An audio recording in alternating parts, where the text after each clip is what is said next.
ఈరోజు మన తెలంగాణ తెచ్చిన తొలి ముఖ్యమంత్రి ఉద్యమకారుడు కేసీఆర్ గారి జన్మదినము. అలాగే తిరుకొండ ముద్దుబిడ్డ శ్రీ బాజిరెడ్డి గోవర్ధన్ గారి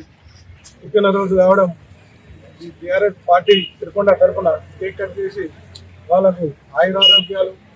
రానున్న రోజులలో ఇంకా ప్రజలకు సేవ చేసే విధంగా ఆ సేవలో మేమందరం తిరుకొండ మండలం నాయకుల మందరం పాల్గొని వాళ్ళు సంతోష